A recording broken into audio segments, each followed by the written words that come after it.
Terego bagenda kuwa kasimo n'akagaana kabe president wange Robert Kyagulanyi Center amanyi ga National Unity Platform gali mbantu apa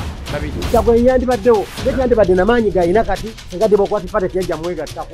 sidisikasinga bintu bya kijega anti kati omuntu omusiru nga nsagala onteekwa ku myaka gye nnina kudisikasinga bya kisiru kolera mu 7 ononya sport za Kyagulanyi ez'amaanyi ozikuba omunaku ye siri mbana abatya kaadi azerevu ya kadi nagivaamu abalina amagezi bajja kuuza byenjogera bagenda omusajja ono alina ekigambo kyayogedde kituyamba kinga ekibiina olwaffe mu NUP Solomon bamusanga simuvukamirira kati kyoyogerako kati gwe ng'ogyogamba pulezidenti waffe Kyagulanyi kigoba Mpuuga oba Mujega oba Mujega bwe bateesa ne bagamba noono tumuweeyo ebitaano tumwebaza bw'okukituuma enguzi mba sitegera bw'odifayininga nguzi kati gwe atategera byabufuzi gw'ogamba Moses ali yagamba nti oyo ye atambula mu bakadde beeyo n'abagamba tulonde NRM bo ne bawa NRM Mpuuga tebamunoonyaako lwa ssente ze yali aza komisiyo okujja nga tebadde mu Uganda waliwo ekirala bayitirivu nnyo bayitirivu ne Museveni fenna tubulaba atusinga amagezi mu byobufuzi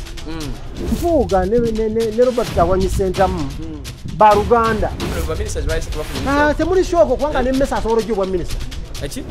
ababaka bangi abandyagadde boogera ebigambo bino byenjogera naye babateeka mu modi y'okutya buli omu ayagala kaadi kati okaadi n'afuuka sirevu wa kaadi n'ekituufu tayagala kukyogera kubanga ayagala kaadi